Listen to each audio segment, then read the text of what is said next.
This episode of Android Faithful is brought to you by OSOM. The OSOM privacy cable gives you much needed control over when and how your data is shared. Get more info at awesomprivacy.com/privacy cable.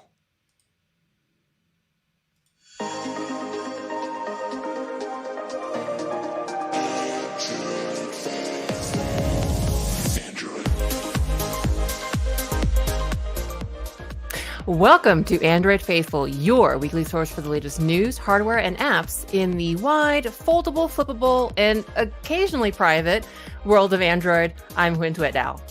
And I am Ron Richards. And I'm Mishaal Rahman. And our guest this week is Chief Privacy Officer at OSOM, and whose career speaks for itself in regards to her knowledge, experience, and firsthand engagement in cybersecurity, consumer protections, and in particular data privacy, as well as policy around these critical issues. Android Faithful, please welcome to the show, Mary Stone Ross. Hi, Mary. Hi, thanks so much for having me. Well, we really appreciate you joining us. So to get ahead of it, OSOM has been so fantastic in joining us as our inaugural sponsor. And when we were talking to the fine folks at OSOM, Ryan, our good buddy, we said we'd love to have someone on from OSOM to talk about privacy. And Mary, you drew the short straw. This is what I live for. So I'm very, very happy to be here. Excellent. So Mary, let's dive right into it and get started. We'd love to hear a little bit about you and how you got to this spot. I know that you're you were the co-author of the California Consumer Privacy Act, which sounds very, very important. Can you tell us about your journey in the world of privacy and technology? Yeah, I can. So we moved to California in 2015 at COVID time. I lost track of all sense of time. It was a long time ago. And when we moved out there, I didn't have any background in privacy at all. In fact, my background was working for the government, and I worked for the CIA. I was counsel on the House Intelligence Committee. So kind of the opposite. Wow. Yeah. And we moved out there. I had a startup helping parents help their kids with homework, and we were at the baby stage, and I had the choice to either go make it into a real company and raise funds or do something else. And at the time, I met a real estate developer that had an idea to do something on privacy using California's crazy initiative process. And he's like, "Oh, you're a lawyer, you have like some policy experience, why don't you help me?" And so that kicked off the beginnings of the initiative that ended up getting passed by the legislature that is now the California Consumer Privacy Act. Wow. Yeah. So what is the California Consumer Privacy Act? Like, what does it do for those of us who don't know, for the uninitiated? So for the New Yorkers and Yes. the Texans in the crowd, the CCPA gives all Californians the right to find out what information companies are collecting about you, the right to opt out of the sale of your information. So if you may not see it because a lot of companies geolocate, but a lot of them do provide it to lots of different people. Or if you're in California, you'll see a do not sell my personal information. And that's actually thanks to CCPA. So you can opt out of and sales defined really broad. So it's selling or sharing or tracking with cookies. And so you can opt out of that. And then it gives you the right to have very clear privacy policy. So one of the things that I have seen is that privacy policies, they're still very onerous to read, but it's much clearer. And so if you even scroll down to where they'll say your California privacy rights, it'll look much better. So you can find out what information is collected and what is done with that information. Cool. And the CCPA was passed in 2018. Is that right, Mary? That's correct. Yeah. And then it was amended by another initiative. But yeah, it's in effect now. How do you think that, so it's been 5 years since then. And Yeah. do you think that the public, either because of, initiatives like the CCPA or just kind of naturally, do you find that people are more and more aware of the data privacy? Because I feel like, it's been a long time, unfortunately, where we've all been on the internet. We've had smartphones for at least 10 years. And unfortunately, it's only kind of just now where, we cover now very increasingly security and privacy all the time. Companies like Google and Apple are trying to catch up is not quite the right word, but maybe They're trying band-aid to or avoid yeah, try to enforcement. avoid. But how do you, as someone who has worked on policy and obviously, like being out and actually engaging with this, do you find that people are increasingly aware and concerned about privacy, or is this kind of like or is part of the process like, hey, everybody, your data's out there and it shouldn't be? What's kind of been your take Yeah, on so average folks? when we first started researching CCPA, it was a totally different world. And all the time you would hear, why should I care about this? What is the harm? And I think that conversation, it's still there, right? Every once in a while you hear that, but to a much lesser extent. And I think part of that is because laws like CCPA have given, it's a tool for journalists to go and say like, oh, let me see what these companies are actually doing and what they're collecting. And like, oh, Grindr is collecting social security numbers and HIV status. Maybe that, yeah, it was a real study. Like Oh my gosh, maybe really? that's something that should not happen. And then it's forced companies to kind of change their habits and their policies. I'm actually a little stunned. I'm sorry. I almost like fell back in my chair hearing that. Well, I can understand. I can understand Yeah. that Grindr or like another one where if people are on it for sexual activity, they want to know Yeah. and proactively share their status, right? Because there's a whole, like Right. this. That's a whole nother. Let's not go down that road of sexual health. Yeah, important though. But But actually, health is one of those categories where I think people assume that they're protected because of HIPAA, which is every time you go to a doctor's office, right? Like you sign the HIPAA waiver that all your information is protected. But HIPAA only, sorry, I'm going to go into legalese, but HIPAA only pertains to covered entities. And covered entities is defined very specifically as hospitals and doctors' offices. So when you're collecting health information on your smartwatch or on your Fitbit or going to like a period tracking or website, but it's all of this information that's very, very sensitive health information is actually not protected under our current regulatory environment. So you need laws like CCPA and hopefully someday a federal privacy law to actually protect us. Wow. That's a really interesting point that, like Ron, you made also, is that there are positive intentions with some of this data collection, but Yeah. and I think especially as a developer, I've seen it where we have good intentions, but maybe we don't necessarily see all the impacts of the decision we make to track certain data and send it off somewhere. Did you find that the kind of, I guess, response or kind of the engagement from businesses was positive, was less positive? Was it a fight or was it kind of like, oh, shoot, we got to do something. We should play ball. Like how was it? So it was, to back up a little bit, Mm-hmm.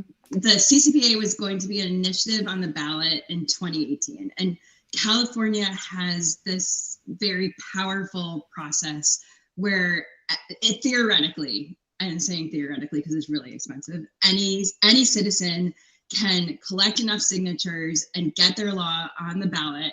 And if it passes it by a majority, so 50% plus one, it becomes law.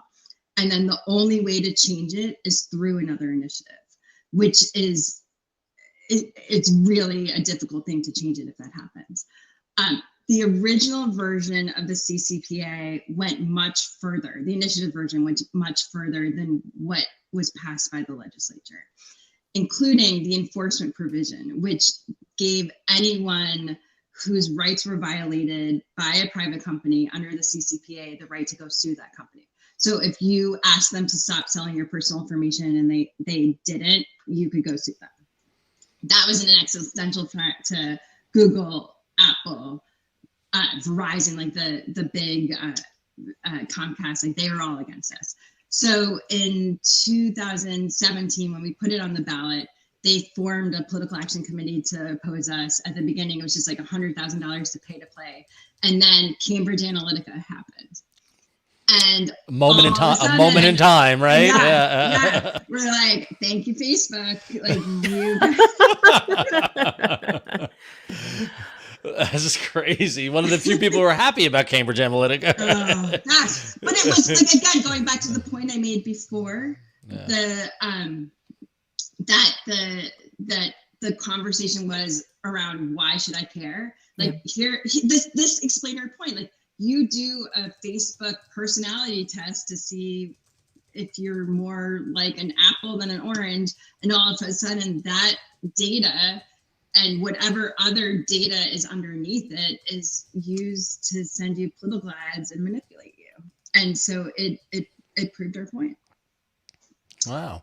So there's a lot of pressure on the legislature, and it ended up getting passed, and it was a long sordid tale. And I actually didn't support I supported going through the legislative process, but because we had this like poison pill in it with the private right of action, I think we actually could have gone even further in the legislation than we did. But still, it's done a lot of good. Cool. So do you have a lot of friends in the EU on the GDPR crew, or like? Yeah, no. So it was very.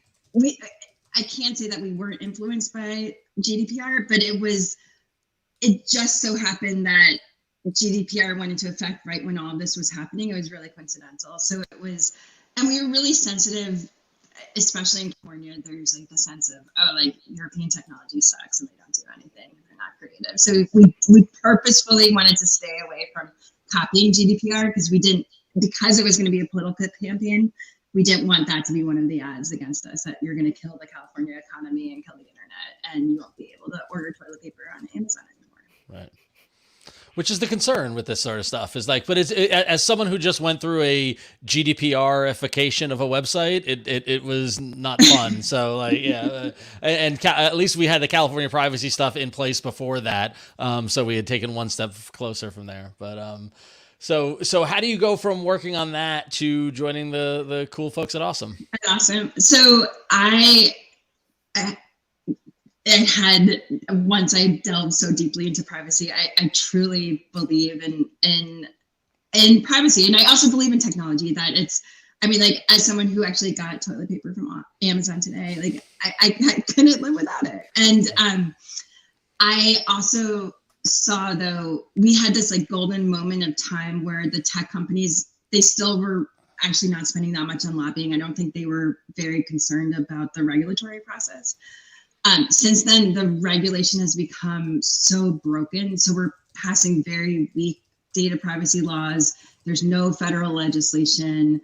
The wrong people, I think, are in the room to actually write this legislation. And it's so hard to write because technology changes faster than the laws are actually implemented. And so there's never going to be good privacy legislation because it can't be written. Right. And so I had this opportunity with OSOM to address the same sort of privacy concerns, but through a solution that involves technology. And so we are creating hardware and software that, you hear privacy by design all the time, and it's a BS term that is like more retrospective than actually truly thinking about privacy first. But at OSOM, that's where we start. We start with trying to figure out what makes sense by minimizing data collection, still giving people technology that people want to use and that's easy to use and that isn't full of bloatware, but is very mindful and respectful of actually giving people control of their personal information. So, Mary, I had a question. I wanted to ask you about your opinions on how companies like Google, like Meta, are responding to, there's not like a lot of legislation that are forcing them to make changes with the way they collect like cookies on their websites and across apps. But, we're seeing companies like Google roll out the Privacy Sandbox initiative on the web and, of course, on mobile, which is one of the things we wanted to talk about. So I wanted to ask, what are your opinions on this initiative in particular from Google? Because I know that there's a lot of mixed debate from industry, professionals who feel that Google is kind of pushing this forward through without everyone else being on board first. So I kind of wanted to hear your thoughts on this. Sure. So I want to first say that any movement that makes things more privacy protective, I think, are good. And I think that, again, like just having the conversation about how much data is collected and what types of data is collected is good. With that said, I'm pretty cynical. I think that if you look at when Google was unveiling the Privacy Sandbox, it's a timeline of when actually these data privacy regulations were coming online, and I think like even more so in Europe than in the US. And so it was 2019 when they first unveiled Privacy Sandbox, and the Flock, which was their original. They were going to put people into cohorts based on their online browsing activity, so it wouldn't be supposedly be traced to one single individual, but just a cohort of. They never said the exact number. The problem, though, is that you're still using pieces of personal information to target individuals.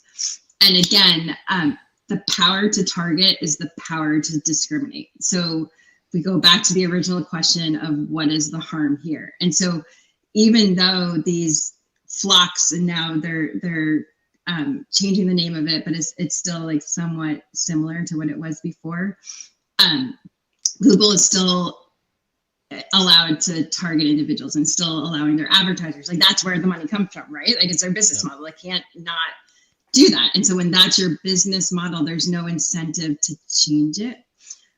So there's things like using your credit history for housing, and it's not necessarily your credit score, but there's proxies. So you can see how much money a person earns or what types of websites they're looking at, and you can discriminate against them.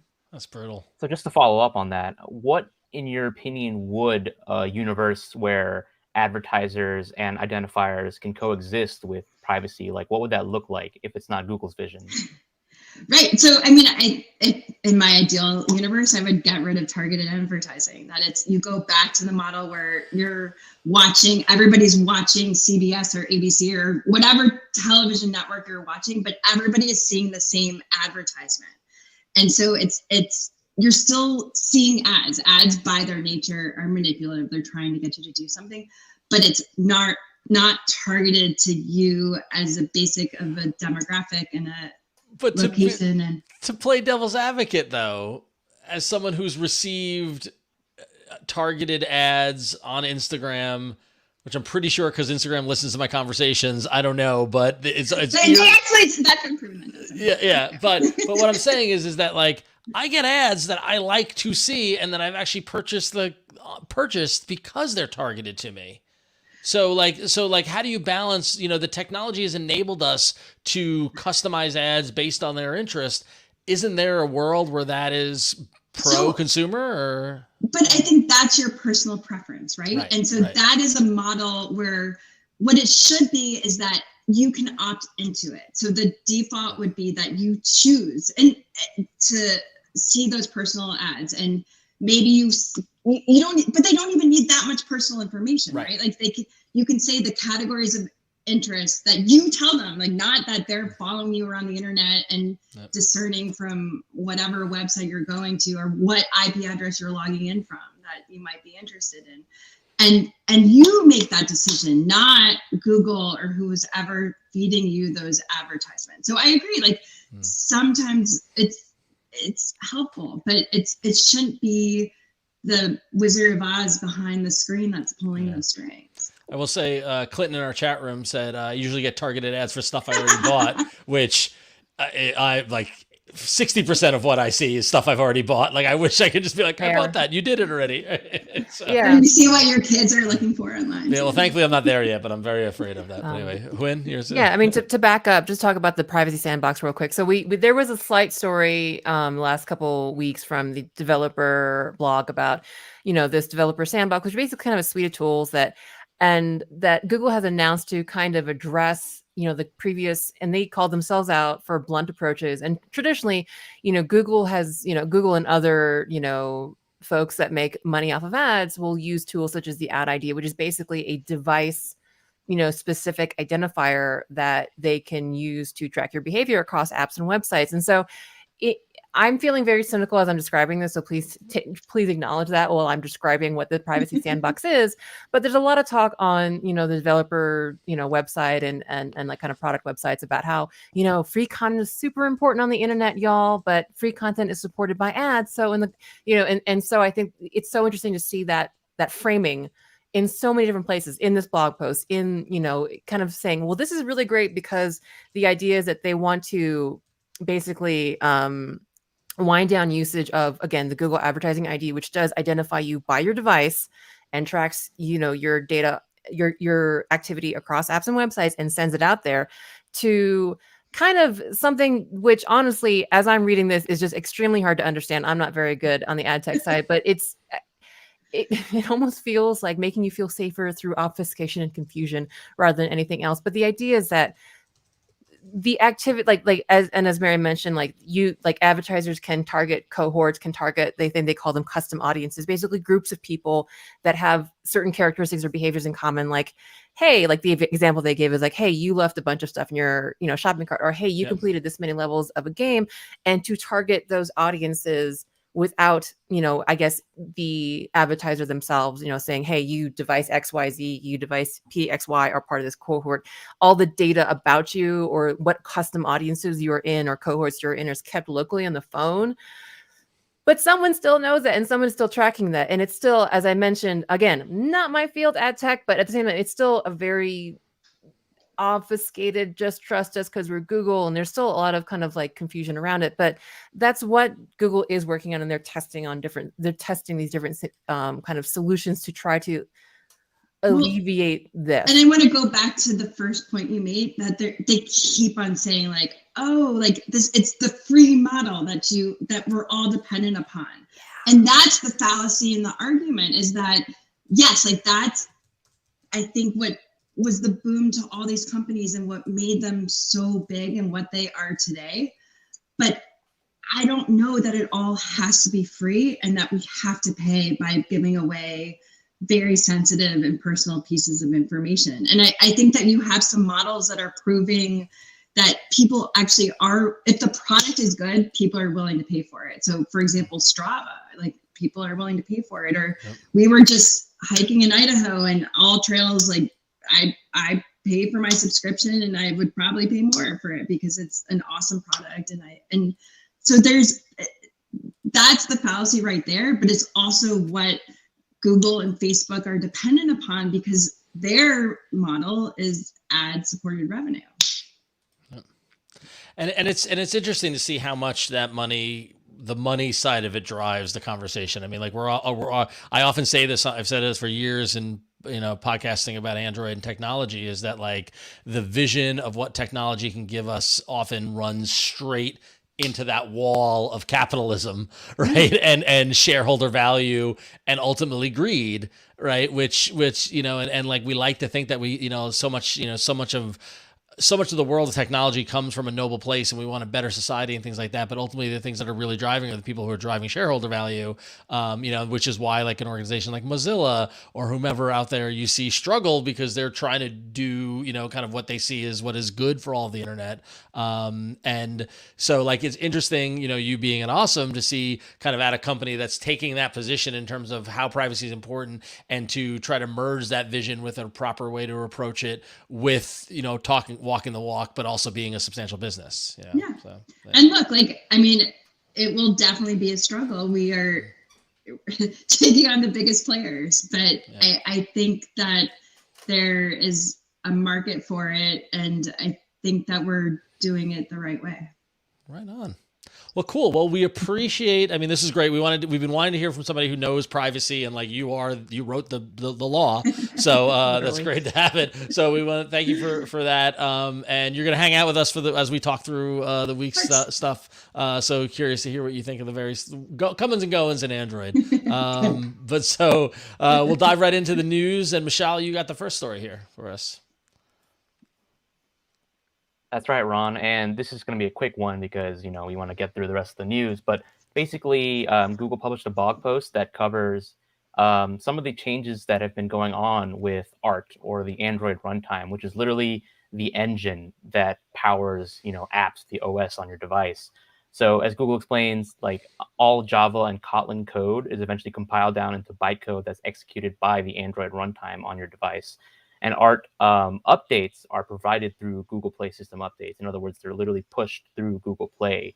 And even though this is a core component of the OS, it's able to receive updates through Google Play thanks to the Project Mainline initiative that Google announced way back with Android 10. And basically, Google just talks about all the things that this enables, that they're able to roll out security fixes, compiler optimizations, and various other fixes and improvements that enable them to do things like roll out performance enhancements that give up to 30% app startup time improvement. So you see, if you're watching the video feed, this little chart right here, Google showed like after they rolled this out, they were measuring the average app startup time on some devices, and there was significant performance improvement after they rolled it out. And so basically, the Google just highlighting the work they've done over the last couple of months, because this is kind of one of those changes that was actually introduced in Android 12, which is when our Android runtime became a project mainline module. But the way Google works is they do a lot of work, and then they go look back and say, here's all the work we've been doing over the coming months, and here's what's coming next. So that's basically the gist of this blog post and this announcement. Well, I gotta say, making the startup times like those, whenever I see an app open up with the loading screen, I always feel like we failed a little somehow in the world, right? I mean, when you're a developer, is this a big deal for you? It is a big deal. There have been actually even developer-centric APIs that are meant to kind of help us like bootstrap things a little bit faster, and either kind of create profiles. Like there's this thing called baseline profiles, which is meant to kind of help you do certain things a little bit faster and make startup times faster, and even just splash screen APIs to kind of give you a little bit of, like to kind of trick user brains into thinking that things are faster. So there's both like very concrete, initiatives to make your app start faster, and then also just things to make it feel faster. So yeah, it's a big deal. So anything that's actually concrete and actually makes it faster is a little bit easier, because only so much a splash screen can do on an impatient user.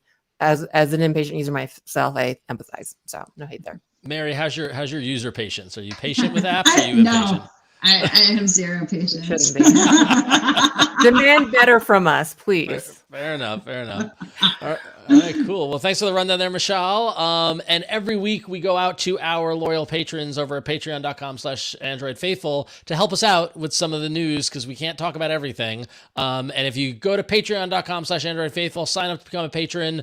We love you for doing it. You can join for as little as anything you want, really. But everyone who's a patron gets to chime in and vote on a story for us to talk about each week. And this week, the three choices were YouTube Music rolling out lyric support.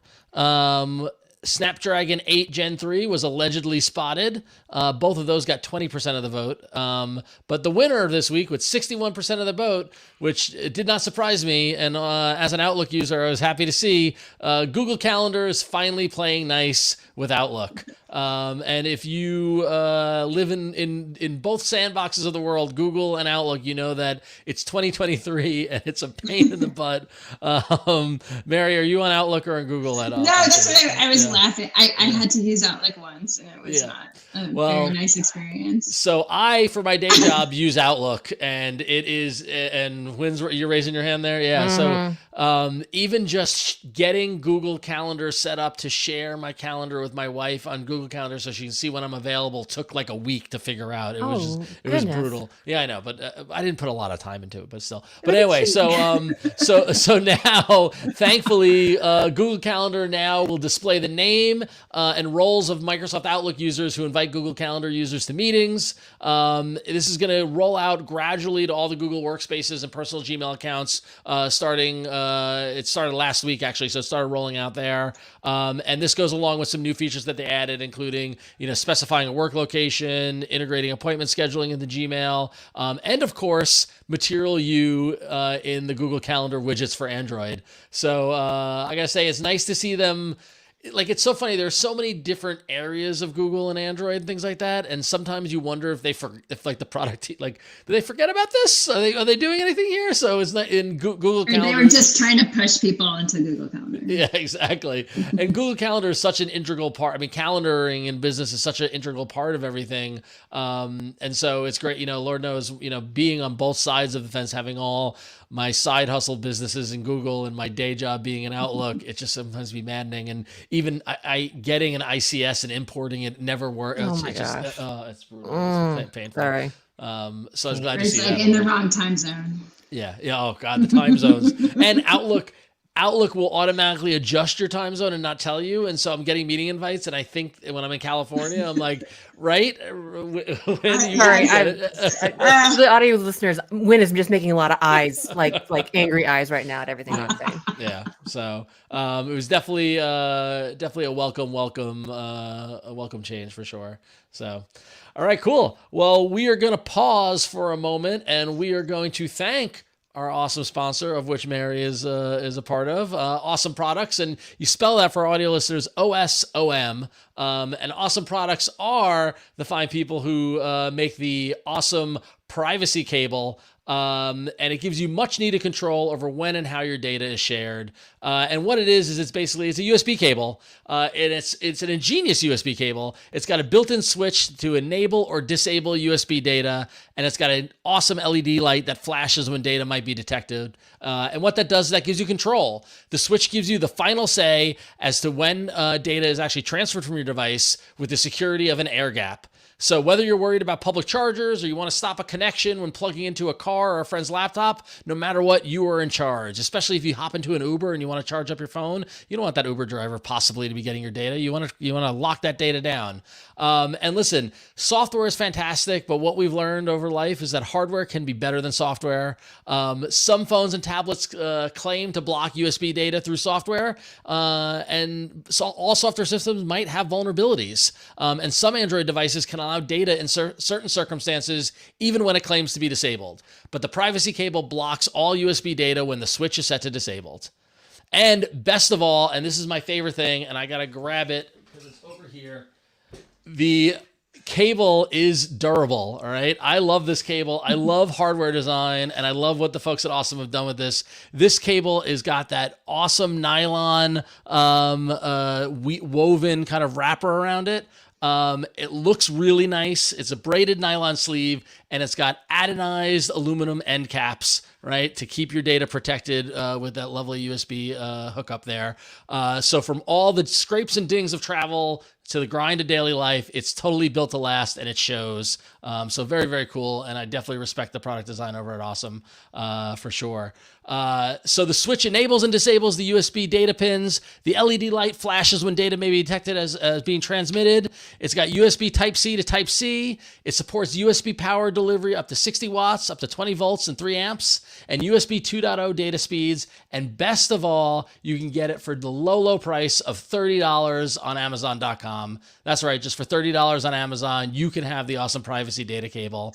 And all OSOM's been such a great supporter of Android Faithful. We want to thank them for their support. And you know, it's easy to make the joke that they're awesome, but honestly, they're pretty awesome. So thank you, OSOM. You're pretty great. That's OSOMprivacy.com/privacy-cable, or head over to Amazon and search for OSOM privacy cable. And we thank OSOM for their support. Thank you, Mary. We really appreciate it. You're so welcome. Do you know what AWESOM stands for? No. Ooh, scoop. What does it stand for? So it's out of sight, out of mind. So what we wanted to do is there's been privacy focused hardware in the past, but it's always been very hard to use. And so we wanted to flip it around and show that you can actually produce privacy protective hardware that's easy to use and that you want to use. So. Love it. That's awesome. Well, we appreciate it. I love my cable. I've used it in the field. It's in my laptop backpack, and I take it with me into New York City, and I know my data is protected. So that's awesome. Good. So cool. All right. So with that, we're going to get into some fun hardware stories here. Here we go. So Huyen, you got the first one. Yeah, so from OSOM to OPPO, OPPO today, August 29th, 2023, launched in China their new flippable and their new watch. So the Find N3 Flip and the Watch 4 Pro were launched today in China. We love the flippables here, and what I absolutely love about the Find N3 Flip, and I when I saw this picture, I was like, Ron, we're going to cover this week. Oh, okay? you got so excited. Like you messaged me. You're like, we're covering this. So it's kind of crazy because I feel like on previous shows we talked about the Find N2 very recently, and I know like our very own Florence Ion, you know, in kind of comparing these different flippables, it's a lot of it is about the cover screen, of course, and we talked a lot about the Z Fold 5 and the Razr Plus.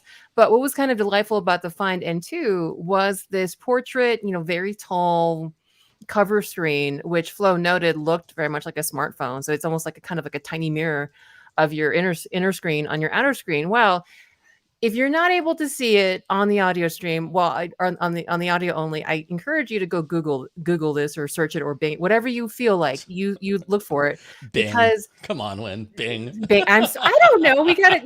Like they're doing I don't know, ChatGPT, right? So I guess trying to be inclusive. So imagine the Find N2 with that kind of smartphone looking cover screen.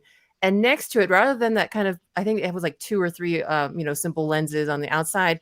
Imagine one of those round, huge camera units, which, by the way, looks very much the OPPO Find X6 camera unit with, a beautiful big round button full of 3 camera units and Hasselblad, of course, because Hasselblad partners with OPPO, emblazoned across the middle, and just stick that right next to the cover screen, and that's what you got. It was like it's basically taking the Find N2 and sticking on this amazing, camera unit on it. So it's kind of like it actually reminds me of last week we were talking to our dear friend Eileen about kind of like flippables and cameras. Well, I don't think they have that crazy 1-inch, Sony sensor in this, which is in the OPPO Find X6. But these cameras blow the Z Fold 5s out of the water. And I think that is just one of the big things about this is that while the Z Flip 5 has a 12 megapixel ultra wide and a 12 megapixel main, this huge Hasselblad branded camera unit has a 32 megapixel telephoto,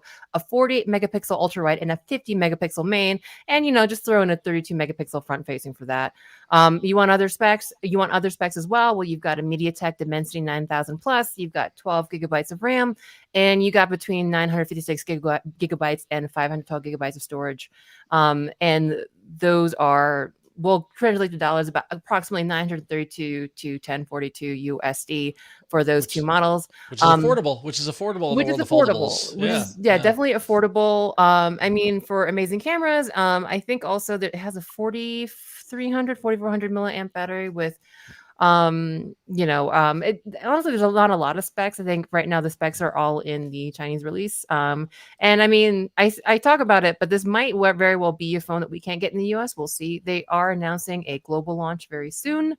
Quotes soon. We're not exactly sure, but for you foldable and flippable fans that might be able to get one, it looks very compelling. And it definitely is something that competes in that flippable / clamshell category in a lot of different ways. So I don't know. What do you think? Would you buy that phone? I mean, like with the crazy camera unit? Yeah. Well, Mary, I'm curious. What do you think of foldables these days? Are you? Do you think it's a fad or is the real deal? I'm laughing because we have this. It's the team from OSOM came from Essential, and so the phone that was never launched, but a bunch of them still hold on to, is the Gem. And so there is a loud group within OSOM that would love to bring back Gem, and Gem is a small phone. Yeah.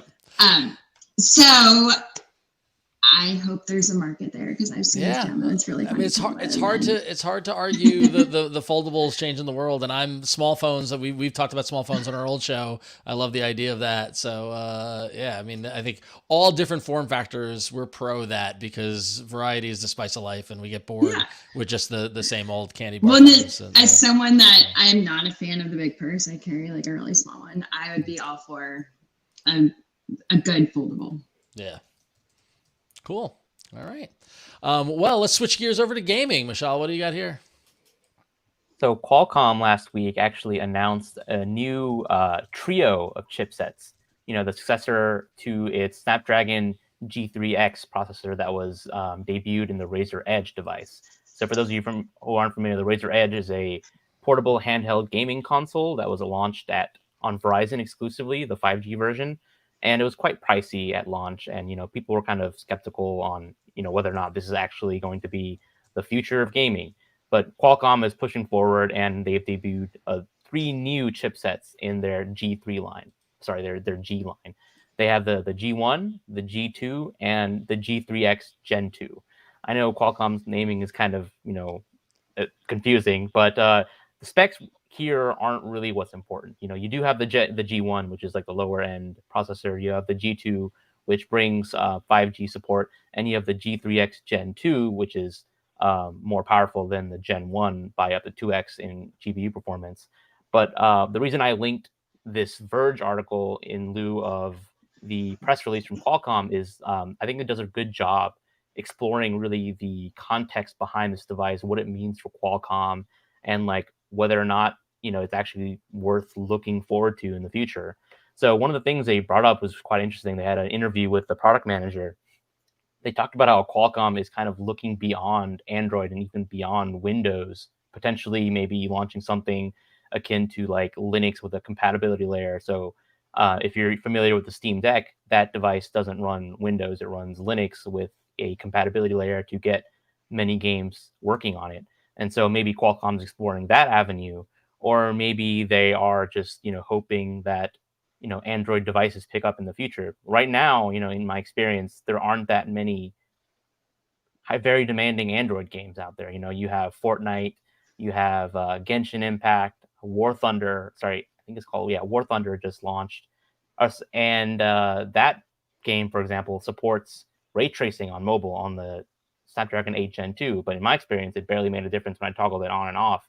So kind of curious to see, whether or not Qualcomm continues pushing these Snapdragon mobile gaming chipsets forward, and whether or not they're actually going to be picked up right now.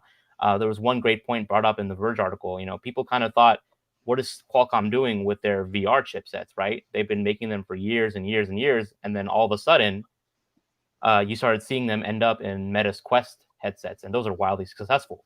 So maybe like Qualcomm is betting, maybe not right now, but in like 2-3 years or even 4 years and beyond, we'll start seeing a whole bunch of these gaming handhelds powered by Qualcomm chips.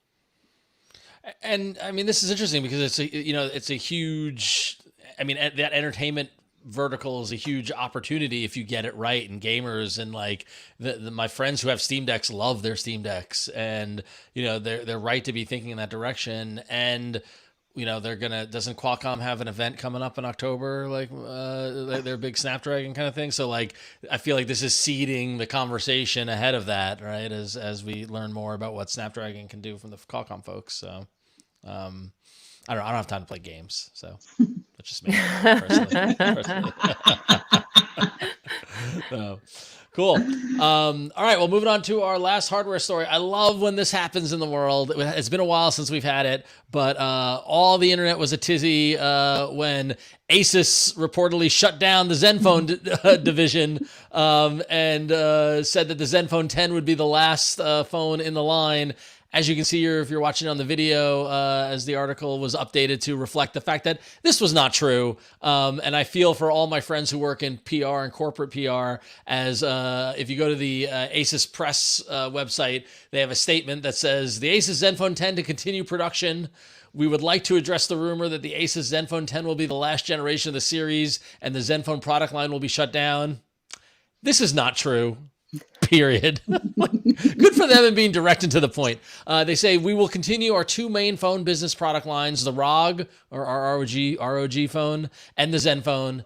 Asus or Asus, I always mispronounce it, I'm sorry. Asus has a strong commitment to our smartphone business and customers. Please reference our Q2 earnings call for more information and stay tuned for our 2024 product lineups. So, someone in the market department was having a really fun day. I mean, I'm sure it's onerous to have this like rumor go around, but the mic drop on this is not true. Bam. They probably, if I were them, I would have gotten up and did a victory lap around my desk and then just added a little extra sassy at the end of that. Bravo. I feel like if anybody in the live chat is submitting episode titles, this is not true should be considered for one of them, because it's just like, this is not true. Love it. Google believes in privacy. Yeah. Yes. So I love when that stuff happens. So good job on Asus for getting ahead of it and squashing the rumors, because you want to do that when that happens. And Mishaal, you got a ZenFone 10, didn't you? Or Yeah, I have one. I think I even showed it off on the last time I was on. Yeah, you did. It's been a couple of weeks. You still like it, or? Yeah, I mean, I haven't really taken my time to actually use it properly, but it's definitely, it's not much different from the ZenFone 9, and I love that ZenFone 9. I had it for months as my daily driver, so I'm not expecting much different with the ZenFone 10. All right, cool. Excellent. All right, well, that will wrap up hardware. And we actually have a whole bunch of app news. I'm really excited because apps is always kind of like the area that we're like weakest on, just because there's not always a ton of app news. But this week we were blessed with lots of them. And when I feel like it's been a while since we've made this joke, but you can go for it. Yeah. So Google is finally getting on board with pretty much every other social network and even apps like Signal and adding stories, or at least that is what Code Sleuth, Assemble Debug, and the team over at 9 to 5 Google seem to have found. So Google is experimenting like I think everyone else is with content and, the different ways that we can, I guess different tech companies can engage and get users more engaged with content. And they actually published something. They had something out in the wild called Web Stories, which was announced in 2020, which is very much just, again, imagine Snapchat, Instagram stories, but basically generally portrait, but highly visual, highly interactable ways of like producing kind of slideshow like kind of content that is very modern feeling, I guess, for lack of what better way of saying it. Now, these web stories are actually more creator and publisher focused. Like I think I was looking at, they're basically done through WordPress and other kind of like CSMs. But what Assemble Debug and 9 to 5 Google seem to have found is that Google is working on a way for us end users, to create stories basically and to be able to share them with other users. And not only that, but 9 to 5 Google also found what looks like, very specifically what looks like, if you're an Instagram story person, very much like a story editor with, the kind of common things like stickers and text and all kinds of things like that. But not only that, 9 to 5 Google also found something which seems to be called Notes, which allows users to drop comments on search results with content moderation in place, probably, and that these notes will be able to be seen by other, users, and those users will be able to like/heart these kind of things. So again, Google just kind of trying to tap in, to that kind of story style, that kind of, again, very social media-esque, highly visual, highly interactable, way of formatting content. And the idea with web stories is that, they're going to be able to be viewed through Google search, images, and Discover. If you have used Discover or anything like that and notice like carousels with big tiles of like, stories, that's basically what this is. So eventually it might be in the hands of us users for better or for worse, and not just in the hands of content creators. So the notes itself, 9 to 5 Google has a source that says that they're probably going to be in Google Labs starting in September. So yeah, engagement, interaction. Are any of y'all interested in using any of this? Well, it was like, I feel like it was a couple of years ago where like every app was rolling out stories. Like once they did, and didn't Slack was going to do stories and then they pulled it back. Like it just, I don't know. So for what it's worth.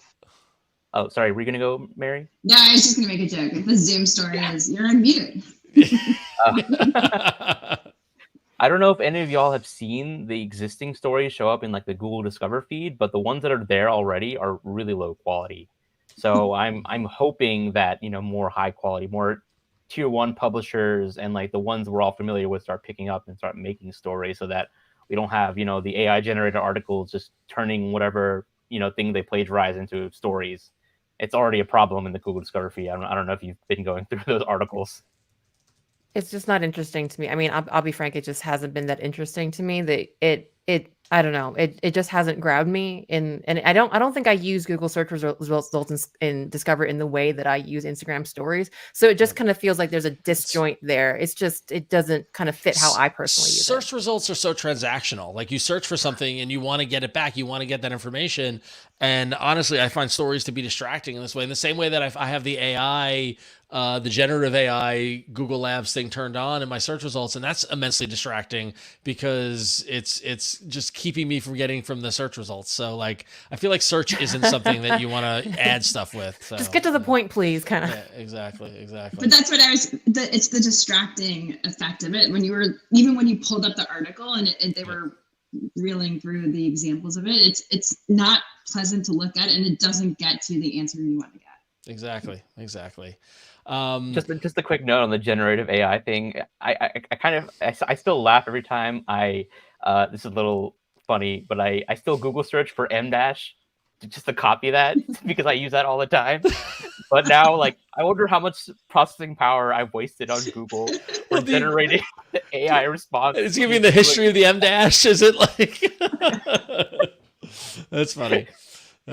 Well, I don't know. I was going to make some transition into the next story, but I'm just going to preface this with I'm about to rant, so I apologize, Mary, in advance. But one of my pet peeves is YouTube Music and podcast support. So YouTube Music over the past couple of months, this past year or so, has been slowly adding podcasts into YouTube Music, which makes sense. They want to compete with Spotify. They want to compete with Apple. They want to, have all your listening be in one place, except that YouTube Music is not actually a music app the same way Spotify is. It's music delivered via video in the form of videos on YouTube. So why should podcasts be any different? And their whole approach to podcasts has been backwards, and I've been very critical of it. And then now it's funny to see this hit the news. I heard about this a few weeks ago from talking to some folks that work at YouTube, because YouTube Music is going to be rolling out some upgrades for podcasts specifically. And as this subhead on Android Police that we're looking at in this story says, RSS feed support will soon be coming to the app. And at first glance, if you're a podcaster, you think, great, I'm going to be able to plug in my RSS feed and my podcast will be ingested into YouTube Music the same way it works at Apple, the same way it works at Spotify, the same way it works at Pocket Cast, the same way it works at every other GD podcast app in the world. But no, YouTube Music has to do it their own way. What they'll be doing is by the end of 2023, making it the ability for creators to ingest episodes via RSS. Okay, so that's an important distinction, and that's why I'm going to explain it. What it will do is the way podcasts work, RSS, really simple syndication. You publish a podcast, all your information is in the feeds. That goes out to a feed that people are subscribed to via Spotify, via Pocket Cast, via Apple. And if you change something in your feed, it is syndicated, and that change shows up on every app. Also, if you download or listen to a podcast, that metric flows back through the player, back to the podcast host, so that like us, our podcast, we can see X number of people downloaded this podcast and listened to it. By the way, thank you to everyone who listens to this podcast and downloads it. We appreciate it. So you have one singular spot for your metrics. What YouTube Music is doing is taking that RSS feed and sucking your podcast out of your RSS feed and ingesting it into YouTube to make a video that can be released as a quote unquote podcast, but is severing the tether between your RSS feed and their app. So now no longer do you have one unified metric about how many people listen to your podcast, because now you need to look at all your podcast host data and your YouTube Music data, right?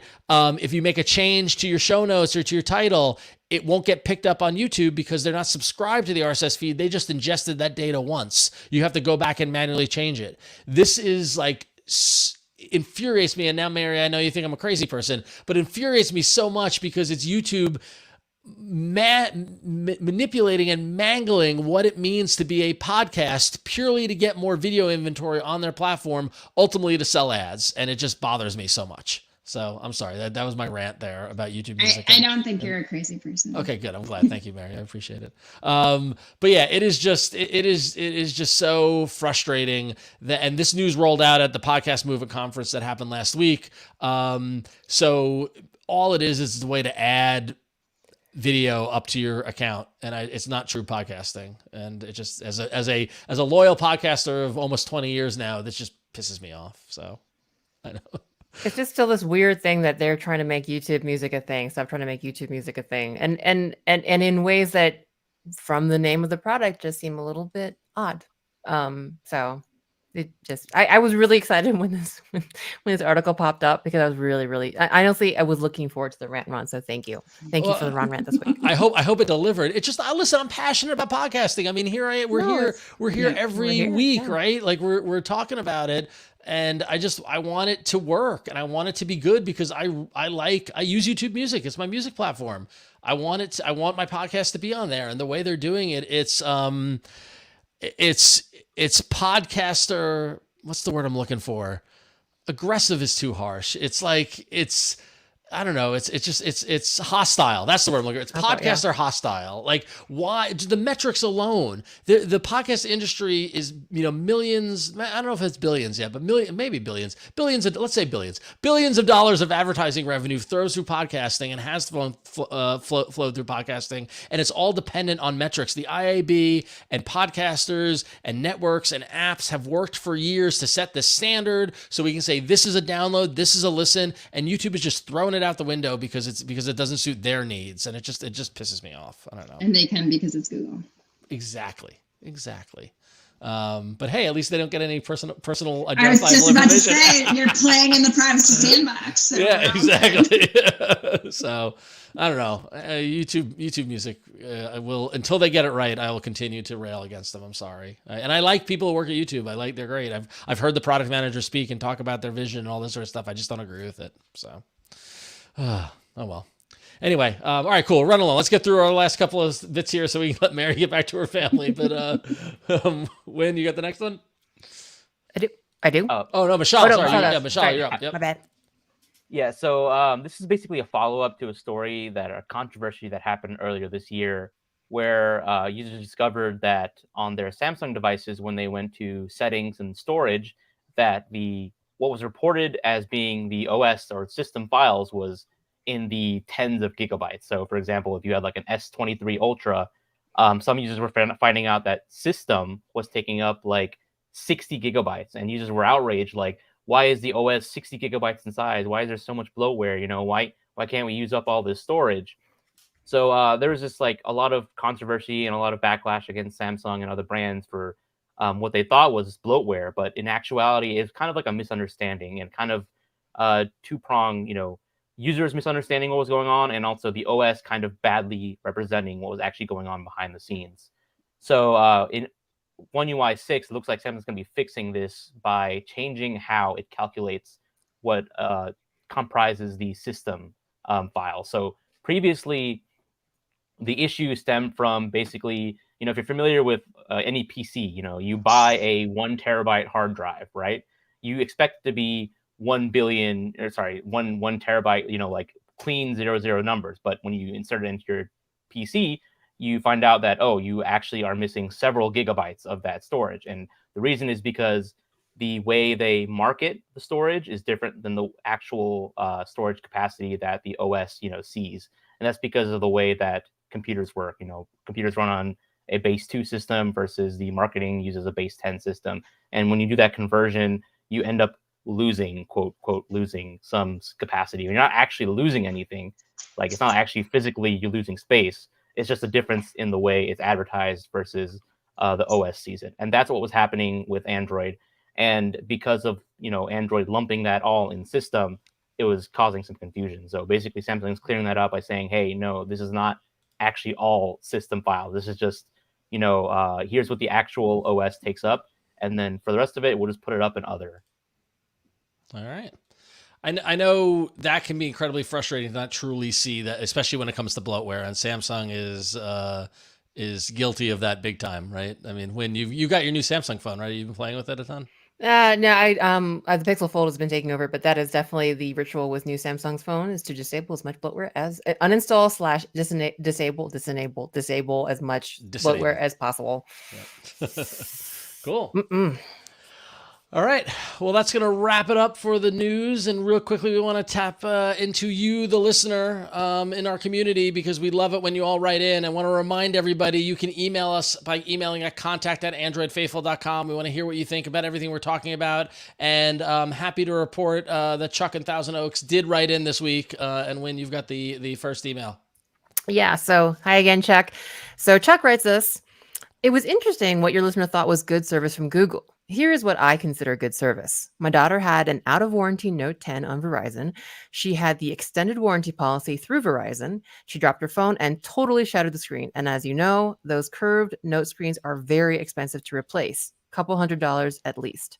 She called Verizon first thing in the morning. No problem at all getting someone on the phone in minutes. Verizon said there was a $29 deductible, but they'd come to her home to fix it. By late afternoon that same day, a repair service showed up at her doorstep and replaced the screen in about 20 minutes. Now that's the kind of service we should expect from everyone. someone to talk to on the phone, and home replacement service. There is something to be said for buying your phones from a major carrier instead of the manufacturer. Regards, Chuck in Thousand Oaks, California. And this is in reference to the emailer last week on the show who shared their experience about working with Google and getting their Pixel 5a replaced with the 6a and getting it shipped in a week and all this sort of stuff. And honestly, that's Verizon sent someone to her house and in the same day, within 20 minutes, got it replaced. That's good service. I'll give them that credit. That's pretty good. $29 deductible, not bad. I'm not a Verizon customer, but that's crazy. That's good stuff. Well, thank you, Chuck. And our last email comes in from Craig from Scotland. I love getting international emails. Craig writes in, he says, I remember in the early days of All About Android, our previous show, there was talk of seeing Androids in the wild. My wife and I were at the gym a couple of weeks ago, and there were only 2 other people there. I noticed they both had Pixel phones, so that meant everyone in the gym that day was using a Pixel. Crazy in the coconut, which, by the way, is my new favorite phrase, crazy in the coconut. Thank you, Craig. I love you for that.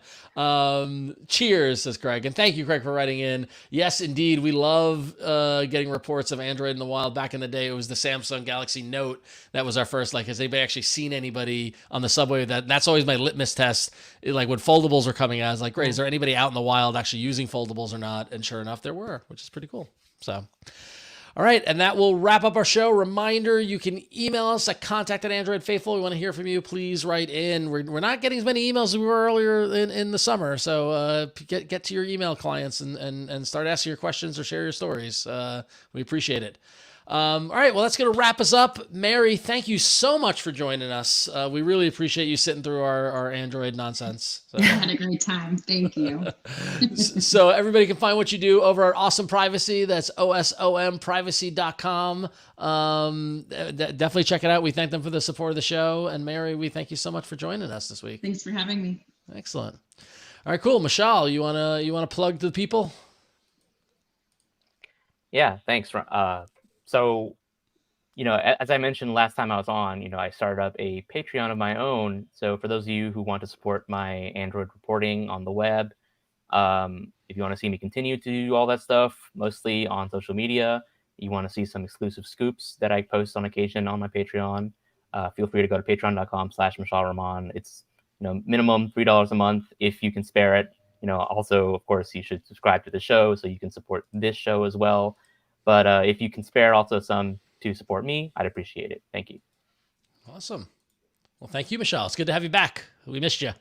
Although while you were gone, we did have stories that referenced your tweets. So constantly. While you weren't here, you're always like Roz and Monsters Inc. You're always watching, always judging. So, all right, cool. Huyen, why don't you plug away?